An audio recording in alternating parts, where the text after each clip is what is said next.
I can hear your voice.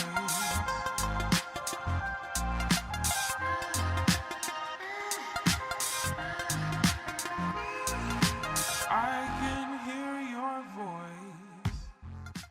Romanian deadlift à la trap bar pour venir recruter tes grands fessiers en position étirée. Donc plusieurs choses à savoir sur le Romanian deadlift, que ce soit à la trap bar ou à la barre. Ici, moi, je surélève la trap bar parce que j'ai déjà une très mauvaise flexion de hanche. Donc quand je vais chercher loin dans la position, eh bien, mon bas du dos s'arrondit naturellement parce que j'ai un manque de mobilité. Donc je surélève pour rester dans une zone safe, que je puisse bien travailler, mieux ressentir mes fessiers et progresser sur le long terme. C'est pas grave si tu n'es pas en full amplitude, travaille toujours dans ton amplitude maximale sécuritaire. Et en l'occurrence, ici, il faut faire attention parce que sinon, c'est tes vertèbres lombaires qui vont prendre et tu risques les lumbagos.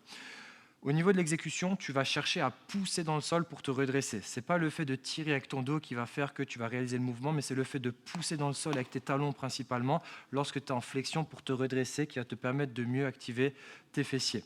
On va également venir garder une colonne neutre, pas forcément en hyper-extension parce que là aussi tu es à risque, mais tu veux garder une colonne droite, neutre, avec une légère flexion thoracique pour que tu puisses engager tes abdominaux. Tu dois sentir tes abdominaux, donc on va irradier ton corps pendant l'exercice, donc tu vas être vraiment strong sur l'ensemble de tes articulations lors de l'exécution.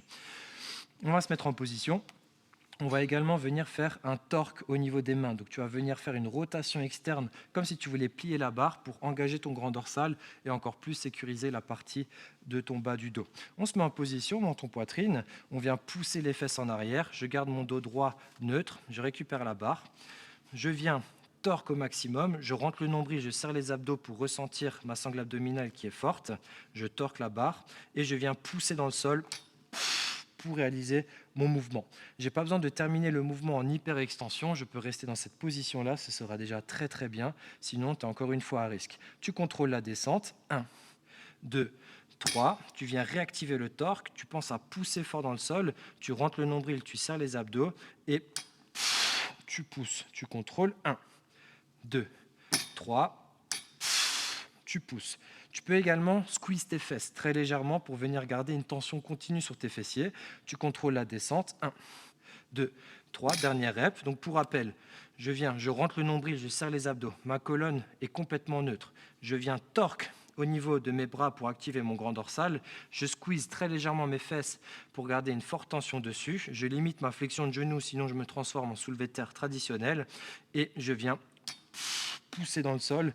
Je termine le mouvement sans extension au niveau de la colonne thoracique et je contrôle la descente pour terminer le nombre de répétitions qui m'a été demandé.